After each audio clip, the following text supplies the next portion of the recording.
basalaka mokano na bango te. Nyonso bango basalaka o biso tozoloba selon bakoko eutaka na ye moko Nzambi Mpungutulendo le Père Créateur. Yende mutapesaka misindo na mikolo nyonso bokosala. Mpe na mokolo ya konso bokopema moto moko akoteka te, mutakosala te, mutakopelisa moto te, mutakokombola te. Ezali mokolo oyo ya kokumisa ngai pe ya koyekola loyengi nga na lingaka pe kosambela ngai. Na bongo ngai na kozala na bino lokola tata, bino bokozala na ngai lokola bana. Pe soki bosimbi mibeko yango bileko na bileko pe bokolakisa ngo na bana bokobota. Kino libela na libela ngai na kozala kaka tata malamu epai na bino. Kasi soki bobuki mibeko na ngai, bomikweisi, bobwaki mokolo na ngai ya motu ya kopema, bokei koteka tokosala makambo ya mosuni, boyeba ete etumbu na ngai ezali likolo na bino de génération à génération. Donc yango zomona lelo oyo Afrique lokola topesa Nzambi Mpungutulendo mokongo nde tozali ko souffrir pe de génération à génération parce que tobwaka oyo tata wamba Mpungutulendo alobaka uta bakoko na nzela bambasi.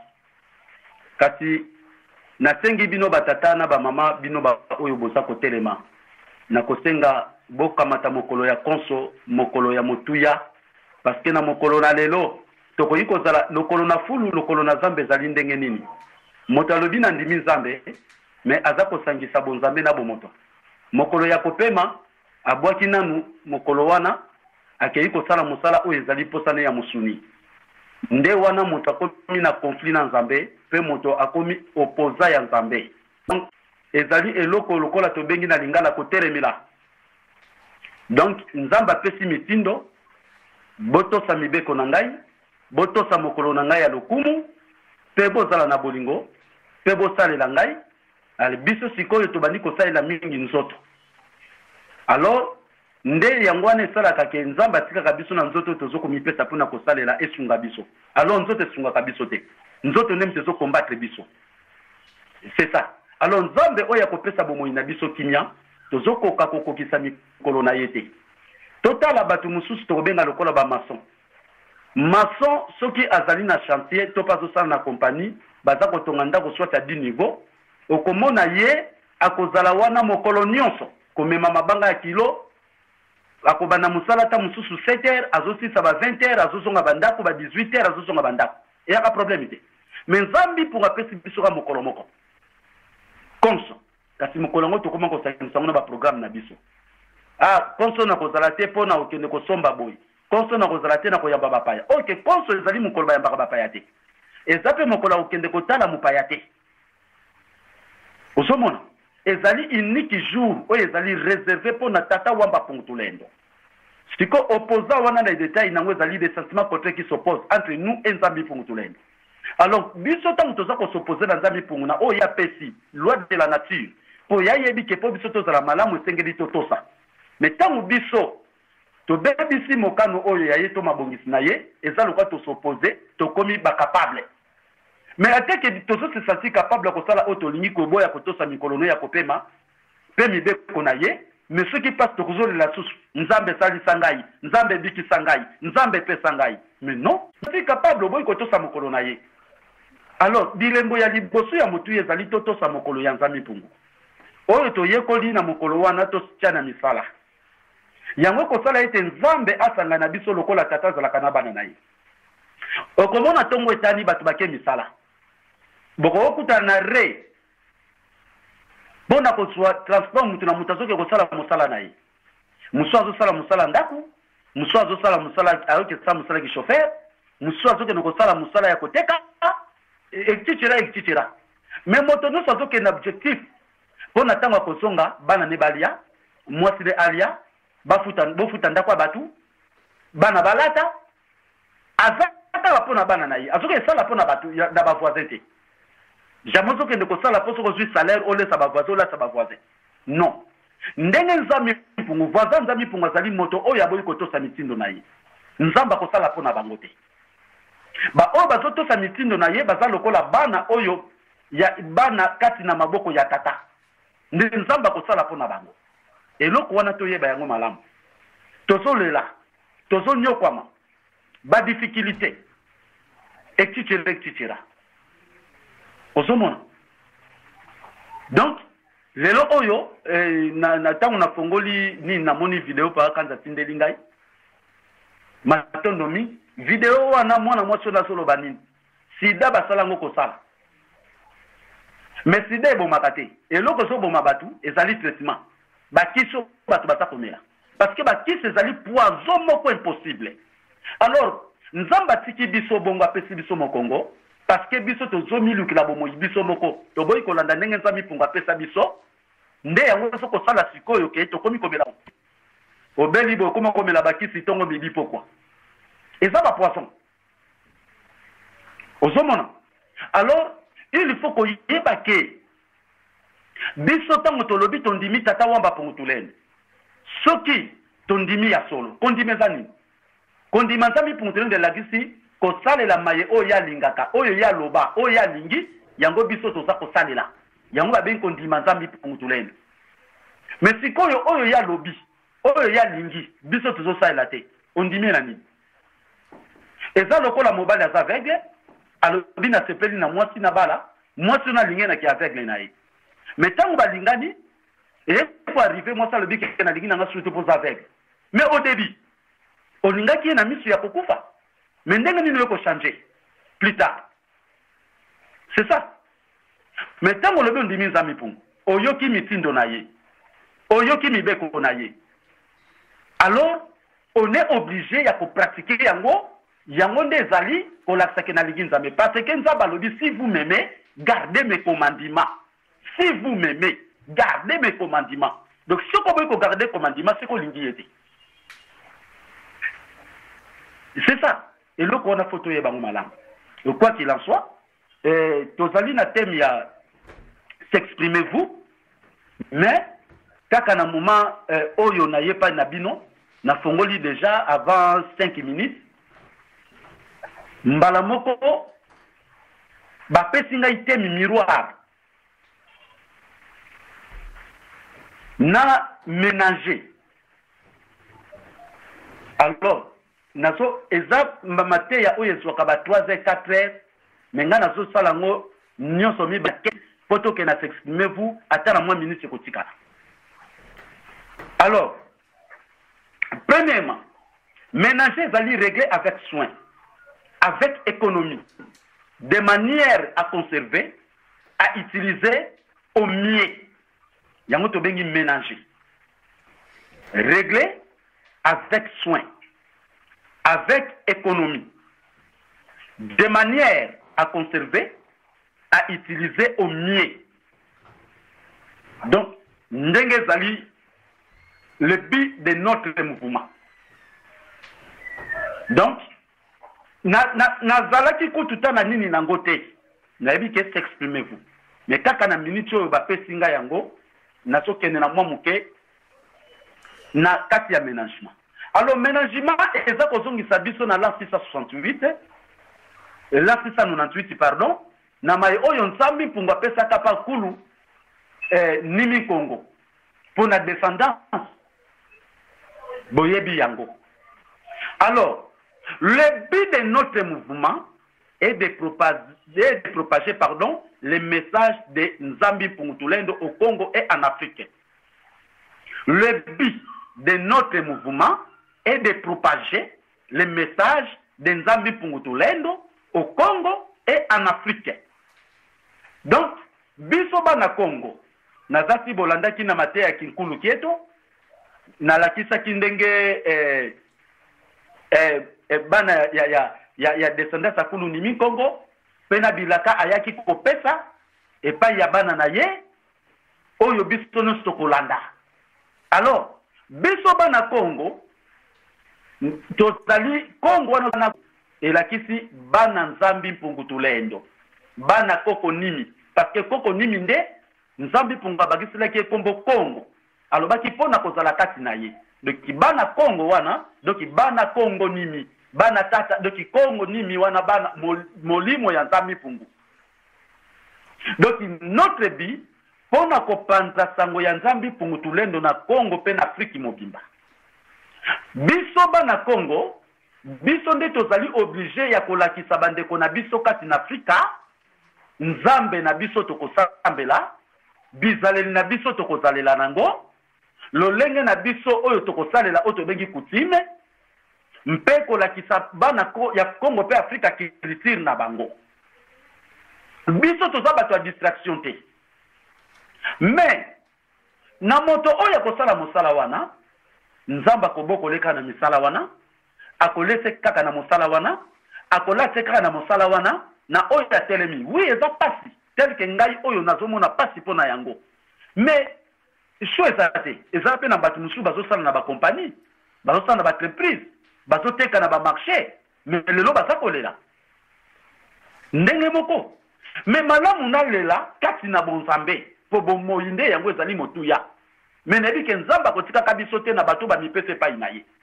Donc le but de notre mouvement est de propager le message de Nzambi Pungu au Congo et en Afrique. Nous sommes différents des catholiques, des protestants et d'autres religions qui jouissent de la protection du gouvernement central selon les statuts coloniaux. Mangombo bozomona ba néo-apostolique, ba église catholique protestant, motomoka koki ko bima bango ba yekusaka ko yekusana tata bimi, kuna ba pesa ya sika tongi, mbongo so na communauté international to soit na gouvernement central pona koyende botonga alors bango baza kosala bongo pona nini pona kokolisa mabepe kobungisa Nzambi Pungu tuleno na nzela ya bana Congo to ya Afrika po bakanga biso beswad siko Nzambi Pungu ayeba kike kozala bongo yango na bato bakondima ye bango pe siko yo po batonga bisika pona kozongisa bana Congo na nzela Congo bapanza sango na ye na bana Congo pe Afrika pona kozongisa bana Afrika na nzela Congo bekoloba nzela Congo la kiti nzela ya Nzambi Pungu tulenda na munoko ba Congo babengo nzela Congo donc nzela Congo la kiti nzela ya Nzambi Pungu kolongola batu na Yahweh na Lucifer na Satana et c'est ça. Nous sommes différents des catholiques, des protestants et d'autres religions qui jouissent de la protection du gouvernement central, c'est le statut colonial. Bamangomba on a bâti des derniers jours sur place bazosomba ba place tam susu ba 5 hectares au carré batonge école batonge église po batu bakende kozaba enseignement kuna ba yekola kuna po babungisa coutume na biso religion na biso tradition na biso histoire na biso c'est ça siko biso po tozongisa batu na tradition na religion na histoire na culture fo peto panza sango fo peto tonga po na batu ba ko yekolaka. C'est ça notre but. C'est ça. Alors, qui toi ndenge to bengi lisanga ya baponami. Kwa Nzambi Pungu tulendo muvulus eto kimbang. Donc assemblée des élus du Père Tout-Puissant. Donc assemblée des élus du Père Tout-Puissant par notre sauveur Kimbang. Na lingala lisanga ya baponami ya Nzambi Pungu tulendo na nzela mobiki sinabiso Kimbang.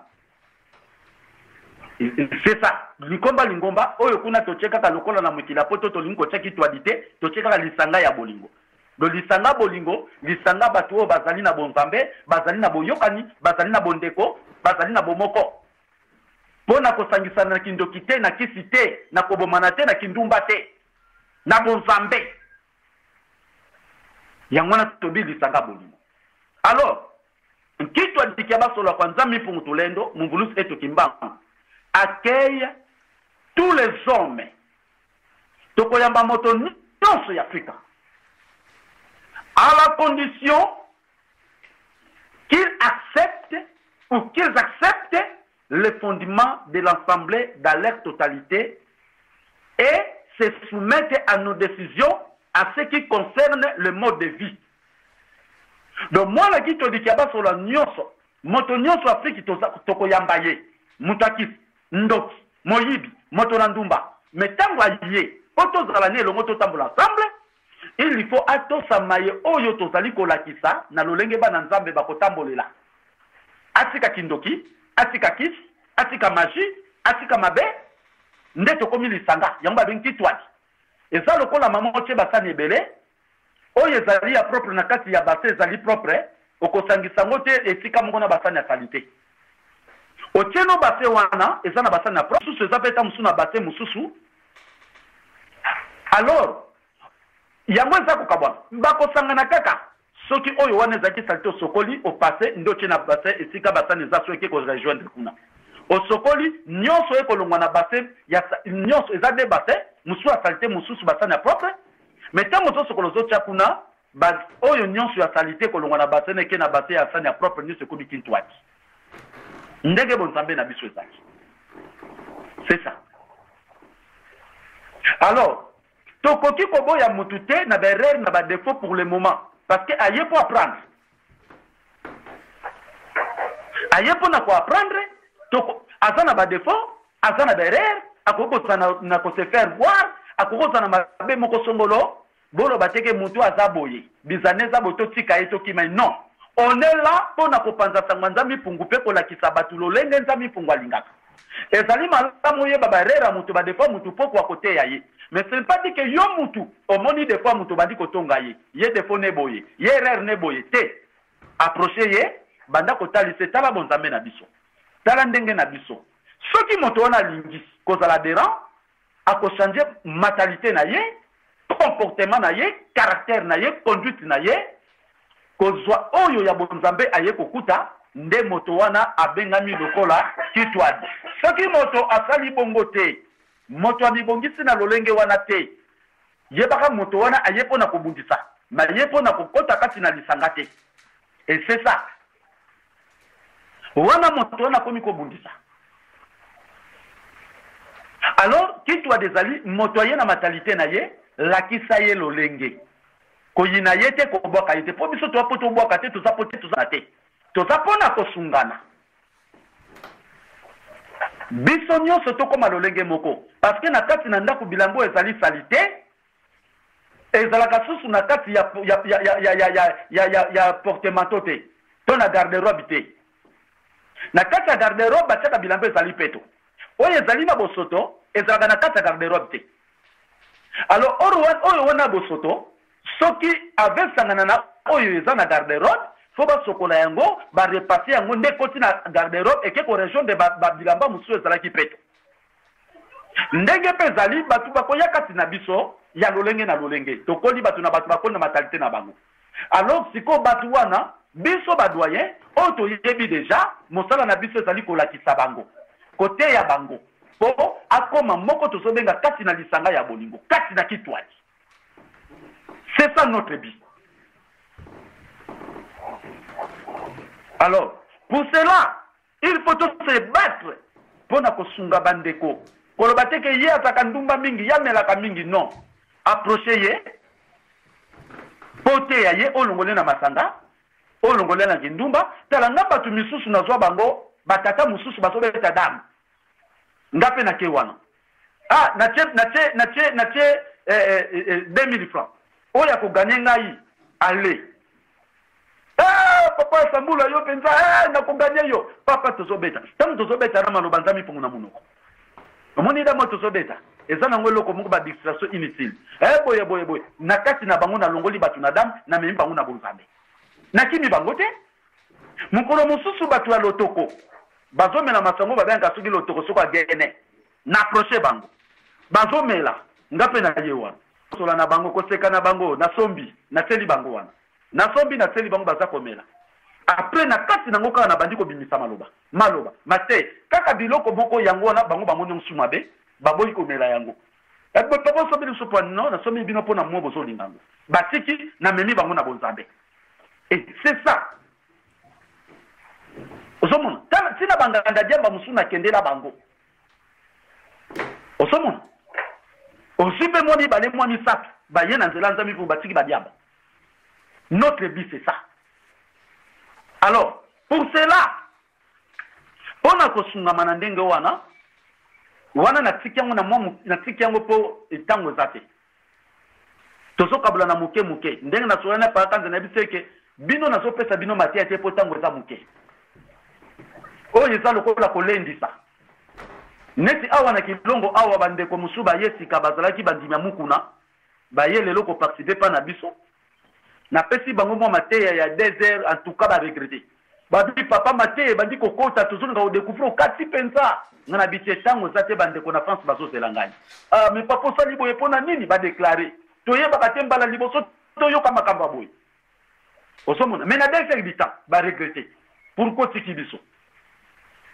Alors pona ko la kisake batu baza na posa koyeba mais oyo zoko za na poso yeba chana misala. Yango de mutuya. Et pas nabino na tango mukeza la kolko malendi si pona osala kaka symbiose na likamo moko boye tozo kende penza étape par étape ite pona kofungola yango pona likamo etali tango ezali sali po botika ngo da 18h juste ça. Alors le miroir. Pourquoi miroir? Na tongo dès que nous sortons du lit, il faut s'admirer de glace. Tel que les autres, si toutes les femmes ceux qui ont la mouki, première des choses, il faut s'admirer des glaces, qu'on soit miroir, atali, atala bipoti, atala ceux qui nous connaissent, bimi ceux qui baso, itoni ni kopa muselongi. Tout ce qu'on a bimé kende wenze, à qu'on soit miroir, maman bongi si topé papa tali malam, parce que tata nyo soto maman faut la miroir, d'autre part. Parce que quand on dit manantela boyekte, ça côté la miroir peut-être bipoti na misu, peut-être lungia salité, et ça normal. Muto qui pas miroir te a sali moto ya sali salité. Akobi masuki bizarre, mandefu bizarre, mama kobi masuki kutu se kubi, et bimisi ba poili muswa rouge na pembe na mitu. Wane sa muto sali petote. Po muto sali peto il faut tala, yo tata faut tala madefu na yo faut tala suki na yo. Mama il faut tala pe suki na faut tala pe longino ndenge sali. Alors à travers le miroir ndoko yeba ke longeza na salité. Alors si ko miroir oto soko lobela, et sali miroir to tala musuni, est-ce que miroir amoli mo pe totala tani? Donc, ce qui offre à l'esprit l'image, la représentation des personnes. Ce qui offre à l'esprit l'image, la représentation des personnes. Moto, makambo ya sala kayango la kisaka lolenge na ye. Oye zakati na molimo na ye. Soko na milimo mabe, okomona mutu wana kozala loyenge mingi. Et place azali kolinga kaka baye bake ya zawana. Donc, ye kaka mutakoloba na laka ki boye, na lia ki boye, na somba ki boye, na sala ki boye, moto oyo, moto wana ezokuta na molimo. Parce que to bimisaka e ukutaka na molimo. Soki molimo nane bimisi to kozana likamba kolobate. Ce qui offre à l'esprit l'image, la représentation des personnes. Moto ya malamu pe amona naka na maloba, na arte. Na bachisement ndoko yeba ke moto ya sali na nzambe to moto ya nzambe te miroir. C'est ça. Des choses du monde, les yeux sont les miroirs de l'âme. Les yeux sont les miroirs de l'âme. En tentant contre ce qui est sacré. Alors, misu na biso ezali lokola misu ya molimo. Ezali lokola oyo les yeux pardon oui, misu na biso ezali lokola miroir ya molimo. Misu na biso soki ozali na molimo ya nzambe kati na yo ekotala kaka makambo oyo kopesa esengo oyo kokwesa yo te. Mais misu oyo ezali na molimo ya mabe etala kabobele makambo oyo ya mabe ko sepelisa bomoto. Ozawa na pona kotala kaka ngafuna somba lupanga, ngafuna bala, ngafuna luka musala. Ozotala teke ngai pona se corriger. Ngai pona pesa nzambe lokumu. Ngai pona se pelisa bat. Ngai pona zala malamu na société. Oyo zotala ngote, yo zotala kaka bali na zombongo, na somba sapato na monaki, na somba super wax wana na monaki. En tout cas, pona zombongo na somba ta lupangu na ngai na tonga, na tala venir a lobby, sikoyo ngai awa na poto, sikoyo soki na sali bote bakoseka ngai, yo zotala bongo. Mozotala te kati na yo, lolenge na yo, defo na yo. Na bajisma na yo, na caractère na yo, ozotala ngoti. Osomona. Alors yango misu, aza kokwesa, yango moni aveugle, ezalaka pati kwa sala lisumu. Autant misu ekufa komi lokola zoba, avanda kaka lokola zoba bongo. to mona so mutakufi misu akoma ka lokola mutakomi na défaut lokola mayele na ye ekomi lokola na mwa mikakatano parce que misu zo mona lisusu te osomona parce que moto oyo misu kufi envie ka susu te parce que comme azomona ta ko envie mutuka ndenge na ko vie mapangu ndenge nini et c'est ça sikoyo biso ni foto za ndenge wana to envie kaka ya bonzambe ndenge totala kelongi na biso na miroir totala pe ami na biso est-ce que ezali na makambo ya mbindo te nazala berere te est-ce que mai na lobaki batu basepelaki mai na salaki est-ce que bazali content il faut tala kamaram yango na soki toye na maloba mususu tolobi vérifier ce qu'on attend dire oyo yoki balobi pe vérifier yango mutu mususu ayokika likambo moko boye alingaka te batouche po wana po na ye atombo tia saplama bandi kobimisa n'importe quoi kose ose devant batu non tozona valeur ntango ozotala déjà mutu aza proche na yo oyo asali aza le peuple ya te nzambi mpungu yo mpe basali yo epai na ye mais comment ozominimize ye pourquoi ozodénigre ye pourquoi ozozoyepamba donc nzambe mutu asali azala bongo bayoleke na mayele yo keli déjà nani yo sali nani c'est ça tout ça na respect tango soloba na leki tango soloba na mukolo sans exception de sexe yeba nino soloba yeba nino sosala tango soko kanisa makambo po pratiquer yango après yeba likambo yo kanisi po pratiquer après ezali ya malamu pona kopesa lokumu na nzambe to pona lokumu kaka na yo moko eloko wana to kanisa malamu. C'est ça. Les yeux sont les miroirs de l'âme, attentant contre ce qui est sacré. En manquant de respect à sa personne. C'est ça. Quelle honte pour un père d'avoir un fils qui a mal tourné. Quelle honte. Tatoza na mwana moko boye, baso biso ke mwana wana lingi masanga mingi. Mwana no wana za voyou. Mwana no wana za délinquant. Mwana wana za liboye. Sikoyo yo tata okosana lukumpo na mwana wana. Sikoyo biso ba oto le batu ya nzambi mpungu. O boso yembela nzambi mpungu. Boso sanga na komba nzambi mpungu. Bakuta ona makambo oyo ezali nzambi mpungu tulendo apekisa. Opesi esoni to pese lokumu. Alors tango zo sala makambo ya pekisa. Et tango pesi esoni. Est-ce que yo zasir ke na losambo na yo ekozala exaucé? Il faut mituna pourquoi mes prières ne sont pas exaucées? Na bonde la kanzambe pona likamba santé nanga. Na bonde la kanzambe pona makamba bomo inangai. Pourquoi rien ne change? Pourquoi mes prières ne sont pas exaucées? Parce que tata oya zali na mwana zali mobulu. Mwana na kobunda komela masaba sa batuzeli. Mwana bon soki papa pesanga 50 euros. Maman pesanga 50 euros. J'espère qu'on peut t'aider. Pour que question na pesa ke ça la mobulu. Lo lenge to sokelela lelo nzambi ponga to tala biso poza to zanga na makambo tali bomoto. Yango to sako souffrir. Yango na miroir ndenge to tala kelongi lelo tango songa tala lo lenge nani. Na kala kandenge nini? Na vivre kandenge nini? Na lobela kandenge nini? C'est ça kende kumitala. Alors tant que kumitala tala yango ndengo yo vivre kandengo salelaka. Eza pona avantage nzambe to na avantage abomoto na yo. Alors sur les apôtres avantage nzambe matondo continuer. Mais sur les apôtres avantage abomoto na yo, c'est changer lolenge na yo, na ndenge nzambe alingaka, na ndenge baninga balingaka, chana misala. Total lobi na yo. Est-ce que okozalaka omokila toko koma mutu? Okozalaka na mai na miso na longi, toko koma kokembela monoko kofungwa na sourire. Et c'est ça. Quelle honte pour un père d'avoir un fils qui a mal tourné.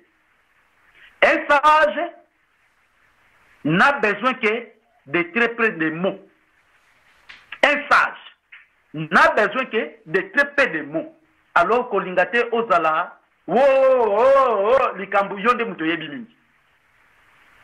Likambo zo le kawana yonde muto san expérience. Yonde muto yebi mingi. Bongote, wana babenga mko se faire voir. Moto mayele alobaka moke ayokaka mingi. Zoba alobaka mingi ayokaka moke. Et c'est ça. Si ko biso attaque bazo bate. Il faut tout ça là na bizaleli ce qui toye bakateke koloba mingi et bazoba. Donc il est là to bongisa langage na biso. Yango yo ki ba français balobi trop parler petit ouais. Trop parler petit ouais. Alors un sage n'a besoin que de très peu de mots. Oyo kakande mingi. Mita taka malam na nyonso dans maloba na yo. Miroir wana to solo bela spirituel, tala lolenge na yo, na maloba na yo, na bajisma na yo, na caractère na yo, et devant likambo nde sika bayebaka moto. Moto muso aza humble. Mais tant balbika likambo étouffé ye, choqué ye, mbala moko a réagir na ndenge ya mabe. Abandi pe ko so ba décision, abandi pe ko nyina. Peko lobaki na koboka ye, na kozala ne lisusu te, na kolia ne lisusu te, na kotambola ne lisusu te, ya yebi ngai, na kolakisa ye. Wana bato bazana milimo ya kindoki pe ya mabe. Soko eza kati na biso tobimisa. Tozali wana ntango omoni des fois moninga mpona kokorige ozongisa na nzela. Un sage n'a besoin que de très peu de mots pour se faire apprécier. Un homme de bon sens sera bien vu par les autorités. Un homme de bon sens sera bien vu par les autorités. L'autorité, c'est l'autorité spirituelle. Ce qu'on dit, balongo, bambas, bamakesa, mbulusi kimbang, tata wamba pungutulendo, asa lelo malam. Il faut omitala. Lolenge na yo. Lolenge na yo. Ndengo mama otala ka miroir. Ndenge papa otala tala siko bizaleli na yo. Est-ce que ba reproche ba pesa yo? To ba pesa ko mokolo na mokolo. Ochena misala?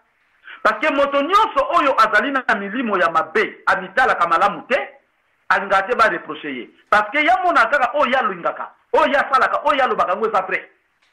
Oyo baninga mususu baza koloba to baza kosala yango nde eza faux. Wana ezali moto oyo azali ko se faire voir oke na mokili to se complétaka. Yo moko komimonisa te kozali moto na mayele. Na makambo na yo nyonso talelaka Nzambe. Po Nzambe nde ayebi likambo malamu ye nde moto akopesa oyo kosala ya malamu.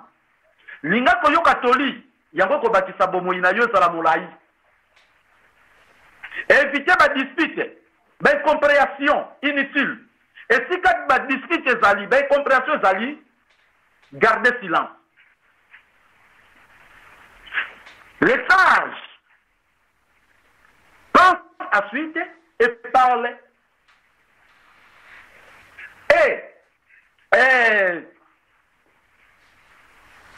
Nasoki kolobani ne place wana Zoba alobaka nanu après kokanisa sima. Mais si abimisi maloba ya mabe, mais les sages pensent d'abord et par la suite. Et c'est ça. Alors, eloko wana il faut to yeba lolenge nini biso bana tata wamba kumutule de tokozalela. Mitalaka ne lamba kolata mama. Oh malini na poto, soki olati pantalon te, boye boye, malini na poto. Oui. Soko moni malini na poto kolata pantalon, mais tchali puta likolo te. Olati pantalon na ona se, oyo moni oche puta likolo, et c'est ça. To lati robe, c'est ça, to lati jupe na yo, to lati manteau na yo, mais pas de problème. Mais c'est pas dit que maman, osa déjà na bana, ozota mona pantalon. Ba lisanga ba samaso ba sangani ba lobi ke toi amputé Afrique. Lolenge ya biso awa po bango ba descendance sa satana.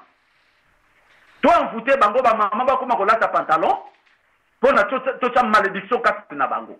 Maman moni yango abiema. Suki na yo négligé komi ko somba ya ko somba oyo ezana milimi mabe. Yango zo bakisa na mutu. Mais bozo bakisa ba problème. Mais pourquoi suki ozo bakisa ngo ça normal? Pantalon ba sali pina pona bino ba cité ozo bakisa ngo ça normal. Bongo ba problème tango ekati nozo lela pona ni. Bino boza pona ko bakisa bakisa. Ndima ba problème ozo bakisa makati no ya passe. Et c'est ça. Alors pour cela ba papa na ngai, ba mama na ngai, na sengi boza la penza batu na kati ya miroir wana ezali biso na sous-thème nango prière pour devenir maître de soi. Pour nous la qualifier comme les sages. Prière pour devenir maître de soi. Je voudrais un gardien qui verse ma bouche. Elle peut me atteler la porte de mes lèvres. Alors, je ne risquerai pas de me condamner par mes paroles. Je voudrais un gardien qui veille sur ma bouche et ferme à clé la porte de mes lèvres. Alors, je ne risquerai pas de me condamner par mes paroles. De perdre, parce que je dirais, Nzambi Puntulendo, maître de ma vie. Ne m'abandonne pas, maintenant vers le mal. Soumets ma part à ta correction. Et mon cœur à l'éducation de la sagesse, afin de ne laisser passer ni les fautes inconscientes, ni les péchés dont je pourrais me rendre coupable. Ce qui n'a dit na panza ba papa nangai et qu'on soit biso tango makasi bolimbi sina ba maman. Priez pour devenir maître de soi. Na sengi bino bosala kalosambo wana. Je voudrais un gardien qui verse sur ma bouche. Bosenga nzamba pesa bino gardien oya kobate la monoko na bino peve na ye. Maîtrise de soi.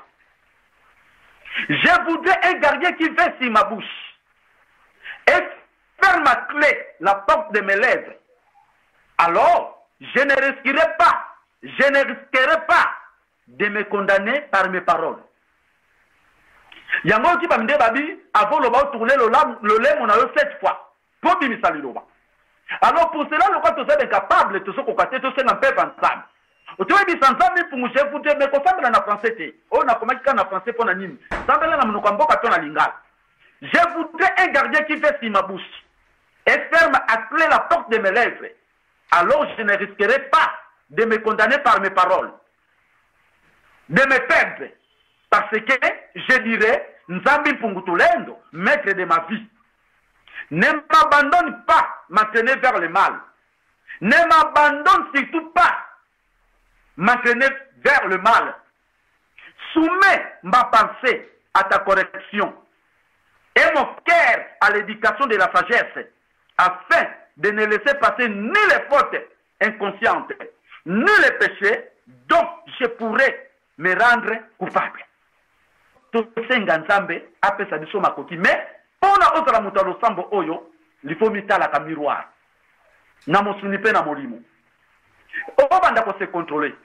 Est-ce que naza ko salela ndenge oyo nga na sengi to ndenge naza kolinga. Pour nazala juste liboso ya baki. Alors qu'on a juste liboso ya batu directement pas dans Sambi Pungu. Et c'est ça. C'était pas ça. Donc na mokuse pour na likambo etali tangu ba papa na sengi bino peut-être na ko s'exprimer moi des questions 3 questions ezali pour to continuer pour oyo ezali ba maté ya soute bito kota et ko ça ba 10 bitana nyonso na pesi bino sous thème ya prière pour devenir maître de soi na miroir na ménager. Donc ezalaka na mukolo moko ko zo kaka thème moko ko zo 4 heures du temps 5 heures du temps. Mais to sali symbiose na nyonso wana essentiel na ebi ke bozali na sagesse bozana compréhension mpe vanzambe zala kati na bino e vanda kati na libana motema tana lobi moke me pai na bino na motema tondi sama na bwania pe bochangu na misala pona lokuma tatamba Puntulendo to benga mabana ya kitwa dikaba solo ya solo matondo na komba vulu simba matondo papa tozala mituna bo RP pusani me mama mukolo azala mutuna moko ya kutuna yo mutuna nezali surtout pona bandoto moko alotaka abetile apesaki témoignage nango awa mais to ebite soki yo ko limbo nango ya en général kaka yo kaye ndinga ngalo bana yo Matondo papa. Namonaki avant le 11 septembre, namonaki le Cameroun en janvier. Namonaki papa yaki kozwa ngai to kendeki na États-Unis to sali ba avion mibale, papa senga moko. Papa Kimbangu. Papa yaki kozwa yo papa nani? Papa Kimbangu. To kei na États-Unis to sali ba avion mibale, papa senga moko ya papier pe moko, abilanga na bwaka likolo na bwaki likolo. et la Nicolas comme minene et quoi la ba immeuble mibale bato bakufa ki ebele na viva ki loko on pas pousser le salenga na nzoto mutu mobimba ya on se ko ngana tuna papa bato be bakufa ki après na mona ko le na janvier ba le premier après le na septembre likamoya ko salama ya on ngana tuna papa sala ki bongo pona nini kasi ndengena yeba pone lika ki bongo likambongo matondo mingi mama yango na uti ko babiso tozo se tracasser na mosuni mais makambu mingi oyo ya mabe nguya nango ekozala tombe na makambo tali spiritualité bamindele pasali ba avion oyo ya minene po na ko bombarder mais yo sali avion à papier au boaki na puissance batu bakufi banda ko epanzani ezako la gisake liberté biso ba noir ezali na maboko ya tata wamba pongutulendo nguya oyo bamindele bazali nango ya ko dominer planète surtout les américains donc ezali puissance moko physique signaturelle ya diable mais zola c'est que na moment oyo tata ba pongutulendo akolakisa nguya na ye na nguya ya ye ekosala te ya minene ya mabe ekweya pe tokotelema donc ayaki ka kolakisa puissance oyo azali na yango parce que bangonde bazali grande puissance ya planète donc ezoko la que na molimo mbulusi ki mangu soka se décider pour ba ki bwaka tango bwaki ndesa likam liloba na ye yango za mutuya yango na elakisi toka na mana mbulusi ki mbangu azalaki motinda miya solo ya nzami mpungu pona nzela na ye liberté ko yela biso ba noir pe to kolonga na ba maladi pe to kolonga na boloko ya bangunya et c'est ça donc alakisi ko assurance avec ye nyoso ko sala malamu. C'est ça, beaucoup c'est na sali symbiose. Matondo papa, mais sous question zaliwana parce que likambo maman alobi yango de salama le 11 septembre. Voilà. Oya ba détour aux États-Unis au Ekoyaka. Yango et salama ki fuma. Donc ba salama ki janvier. Na mona ki mona janvier. A mona ki mona janvier. Na septembre ekokisami. Oui, kasi yango na solo paté papa. Parce que mon nini vision, songe, rêve eza biloko misatu. Alors, na kati na songe, mosusu wutaka na makanisi. Okanisi likambo wana mingi, ozolinga mobali wana mingi to mwaso na mingi mona olala zolota ye. Soko zandi serimate okasanzame mutalakisi yo. Shomer alotaka mingi azwi musala. Tozo kende koluka musala. C'est ça, pona makanisi. Nenga zo kanisa pona musala boye boye. Alors, ndoto muso wutaka na satana. Pona kotia na nzela ya mabe ndoto musu ewutaka na nzambe. Alors wana nzambe pungu alakisaki ke à travers tout mona yemvulusi kimbangu alakisaki déjà mama bien avant makambo kosalama. Alakisaki déjà bien avant makambo ne salamaki na mosuni elakisaki ke mutu moko ta kwa kosala événement wana quel que soit mutu mais accomplissement ya te alaki po makambo ne ko kisama na kati na Amérique. Mais et ça la déjà na molimo pona kotia bango ko so se bazoko mi mona ke bangonde bakoka mutu akoko esa bangote mais yango événement wana salamaki mais maman o mona ki yango bien avant pona ko lakisa ke o italisa na bato ezali nguya ya batu te mte ko isiango me nguya nzambe mte bazali ko pinir bango na mabe na bango. C'est ça. Papa Matondo, papa Kanza. Oui.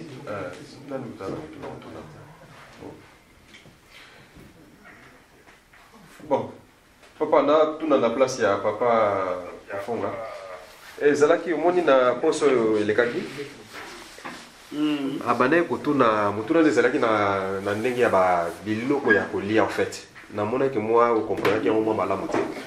Po ya lobaki na cadre lobaki neti na ndako oza na ndako sikoyo koliaka peut-être biloko boye tout d'un coup maintenant yo ye oye ko yeba na niveau ya bunzabe na biso lelo ke baliaka biloko wana sote sikoyo yo zongi na ndako sikoyo pourtant na ndako ba mesana kolia yango bopona omoni déjà ozana pas sipona expliquer na libota obi bandeko que non voilà omoni biloko yo baliaka yango sote bi baliaka yango te lia makate par rapport à ça mais siko pesa bango siko exemple comment on appelle ça donc pesa bango nini hein explication moko vraiment zala nani zala ya malamu en fait moni que non voilà baliaka yango te pona nini exemple keka na ngulu papa ngulu tu oui to yiki ngulu net ba musulman ba ndeko na so baliaka ngulu te mais siko ngulu wana lia makate pona nini parce que moni moto ko bise loko na liaka yango te ba liaka yango te a comprendre mais siko pourquoi mon neti la keka na ngulu exemple ngulu pona nini ba liaka ngulu te na biso neti biso na ba bon fait il pona papa la na keka na mo continuité ya papa pona za na misat mini matondo papa matondo mingi papa omoni ndenge ngulu ndenga salama azali à domicile banyama nyonso ezali à domicile na bandako na bino pe bozana bampuku miselekete ezaka à domicile mais pour nini mpuku to miselekete to kangango te to liape ko nzambe mtakela ezape mbisi alors ezali na oyo ezali utile pona kolia na oyo eza pona kolia te pona biloko kolia te ezaka ngulu te même mbwa aza domicile aza loka kolia te même niao aza domicile azali loka kolia te alors biloko nyonso ezali à domicile nzambe ndenga asalela yango ezalaka na besprit alors besprit mingi evandaka kati nango ezalaka besprit impure et biloko wana ezalaka pe na malade ozomona ntango oza kolia yango lokola esalama mpona kolia te yango moni banda bakoko na biso babandaki kolia yango te mpo epesaka nanu maladi e dede azali na besprit impure kati na ye ozomona mpe kotala mingi mutu alingaka ngulu mingi azalaka mutu mingi mpe alingi nzoto mingi molimo mpe ya komela ezalaka parce que besprit impure soko kota kati na biso donc ezali nyama ya kolia te neti makasi nyama nyonso aprochaka mutu azali nyama kolia te azali na besprit impure kati na ye azali na bamaladi kati na ye tozali na mbwa toliaka te toza na nyau toliaka te na banyama mingi ngulu toliaka te makaku toliaka ye te na banyama minene tozotanga na banyama mike même si na kati ya mai ezali na bambisi mingi eliamaka te ezali na bambisi ya kolia bato bakanga bambisi ya peshe kutu soki akangi mbisi wana file akati mpe mokolo akokende sur peshe te amodilaki aya na malédiction mbisi wana babengaki na monoko bakoko mbugu soki okangi yo tie wana mona bandi kovimba bandi koya monene donc soki okute na mbisi abongo mabe bapeshere fa tika soki akontinue akokodinda donc akangi mbisi wana azovimba akomile monene fala zo yakende kolia po akomile monene makobwaka ye mpo na nini po aza mpona kolia te osomona même mbisi oyo tobengi nina aza mbisi ya kolia te mais awa nazomona bato bazolia ye mbisi d'abord aza na courant kati na ye ntango lie aye deja kobebisa baorgane na kati ya nzoto epekisami aza mpona kolia te yango wana soki osimbi efo abeta opo tika po aza mpona kolia te ya kobeta otekaka courant na ye ekolengisa yo soki oza na katikati ya moyo mpo didi okufi c'est ça donc ezali na baoyo tokoki kolia na baoyo tokoki kolia te toza na museleke te ya ndako à domicile to mpe na museleke te ya zamba ya mai museleke ya mai babengake mbambi komene kutu na français ekimi ngai forme ne eza lokola ngandoma azaka moke nasi na badocumentaire botalaka ye ye wana museleke te ya mai okoki kolia ye mais oyo apo avivraka mpe na mai avivraka mpe na zamba ye mbambi wana mais oyo azoleka biso likolo ya bamire ye aza domicile peme na bato aza mpona kolia te mpuku oyo eza na bandako wana ezotambola batutu wana eza mpona kolia te mais sikoyo soki omoni mpuku ya zamba azali oyo toliaka tozali mpe na renard oyo babengi na monoko bakoko otali ye boye semblable na niau ye nde fwengi wana azali mpo tolia niau loko aza domicile mpo tolia te ngulu toza mpe na ngulu ya zamba oyo tobengaka sombo oyo ya zamba wana ye nde aza mpo tolia oyo ya domicile aza mpo tolia te donc soki ofandisa bana mwasi koexplike bango mabe oyo ezali kati na biloko wana yango moni nzambe asala yango mibale ngulu ya zamba ngulu ya mboka oyo ya zamba liono ndenge olingi memi na mbwa lu shakali bazalaka ya zamba te wana baza domicile te wana bazali mpona kolia me oyo ya ndako baza mpona kolia te donc nzambe sasala makambo na ye nyonso wana memi bamatiti tomonaka eza na matiti oyo bato bakobuka obengi ndundo lie me matiti mosusu eza kitoko fleur mosusu kitoko koleka marance oyo tobengi bisekuteko omoni fleur mosusu ongala lokola yango me oponi otiango na lupango lokola dessin eza domicile Pono tchonga lupango lokola dese. Bukalia. Alors, ndunda nde zali pona tolia, yango to tchonga ba jardin. Ba fleur za pona beauté ya ndako, bangulu, bamboa baza ba beauté ya ndako. Bo baba à domicile. Otali ndunda oyo mama zokata, otali fleur za liboso ndako na yo, fleur eleki na kitoko, mais lokola za pona kolia te. Tokolia ngote, tokolia oyo sengi likolia, oyo sengi kolia ti tokolia te. Na mokuse pona temps. Papa, bon pona sil sakaka, pona temps pe, bon mo ne lobi à domicile. Papa, moi ni bana oyo ya mike pe mo na ko kwese pa bi bongo papa lobi à domicile, bongo soso kwasi. Oui. Papa soso azalaka à domicile penza te, soso azalaka ya zamba. Batunde mutu bakomisi bongo, voire même kuna mindele bazobokola na ba lion, bazobokola na ba cobra. Batunde soso tala baka soso ndenga na koma domicile po baso komisa à domicile. Soso za nyama zamba. Azande kazamba. Sikoyo na ba vivre na ba désert, soso sali ya désert. Soso ba kele po vivre na désert. Azande ke ya désert. Libata ba kele po vivre na mai. Batu bazuli batu bakomi ko bokole na ndako. Batu bazuli so bakomi ko bokole na ndako. Batu bazuli kelele bakomi ko bokole na ndako. Ezande biso batu. Sikoyo kaka batu tango basoso bakomi à domicile. Mutu mususu ko pomi soso no pesa lia kolinga kolia te. Ya solo papa. Base beli. Matondo papa parce que tant on fait comme koka papa nous ça na mutuna moko ya noki auto 600 vraiment ça mon pousser papa papa mbote papa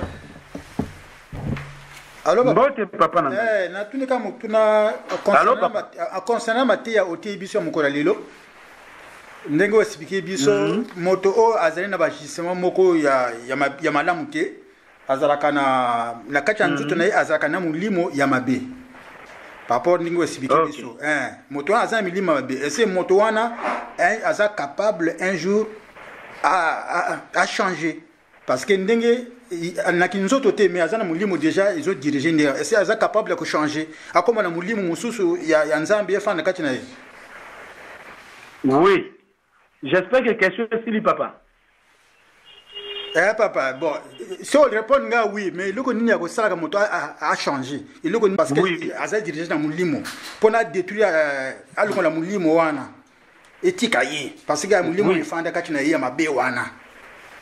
Parce que tout le monde va te belé ba kabibi bato bana nzambe baza mingi na mukilité ba sadi bazo sala misala na nzambe batangu nyonso me bato ba nzambe baza muke deux la kisake bato ya nzambe bato mingi bazaka mabe na mabe donc mulimo wana etika kalungu kati bato mabe ba changer kati bato mabe ba changer kati ce qui va changer kati na répondre pour matango yo tuninga yo mososo ba ke bato mabe ba changer kati mais yo tuninga falo na répondre. Alors papa nangai moto nyonso abota makamabe parce que mokili oyo satana mutazo gouverner yango monaka tala ba o bazana bana 2 ans pembeni 3 ans okomona leki na kulutu moko 2 ans moko inane to moko 4 ans mais moko asimbi bombo na ya zali kolia muninga suka ye kosenga ye mona lelita msubi tumbe bandi mona muninga che moko manzaka okomona mona 2 ans tanga zana kata mama na ye mama ne soka zu mwana mususu to ya voisin to nini boye mwana na bandi kosilika mama memi mwana voisin mwana na ye azwa kokitsa mwana voisin na maboko to ko che manzaka to bota maka deja mabe. Alors molimo mabe tango mutaso bota mazu deja milimo mabe kati na ye. Alors milimo wana ekozala chasser na moto oyo azako sambela nzamba solo pas ali koyoka mate azako chana misala parce que par les actes parce que milimo wana tango koti e bandi ko tinda yo ko envier ezako tinda yo ki arrogance ezako tinda yo ko yina ezako tinda yo milangwa. Alors tango milimo wana ezako tinda yo sikona nzela mateya tango zako yoka milango za mabe ko yine zali mabe. Alors na mukuse yo tango tiki ko sala mabe otiki ko yina milimo wana ko vanda lisusu te. Donc la gisi lokolo bengani milimo wana oyo ya koboya ko yina nde ko vanda kati na yo molimo oyo ya bolingo eye ko sala misala kati na yo nde esprit empire esprit ekimaka na losambo te ekimaka na mateya na savoir yango moni bakoko baloba ko zanga ko yeba ezali wandam posoko zangi ko yeba oyo zo pratiquer ozo mona nkoma lam mais tango bako otali soki ozo pratiquer ezali mabe nde ko bika no yango wana soko pe ndimi ko tika.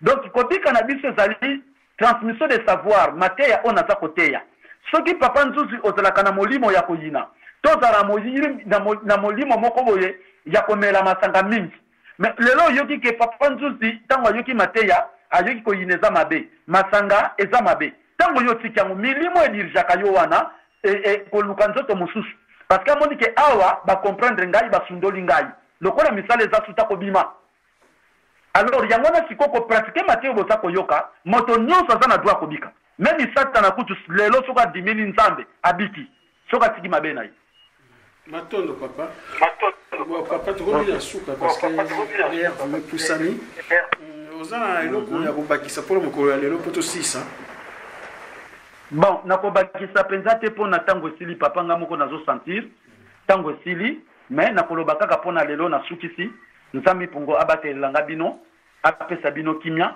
alongola bikakatano alongisa bino na bitumba nyonso apesa bino esengo poto kembela te tozali bana nzambi pungu tulendo bosonga malamu nzambi pungo abatela bino na nzela bokende kokuta pe mabota malamu na kombo ya mvuluski mbamba matondo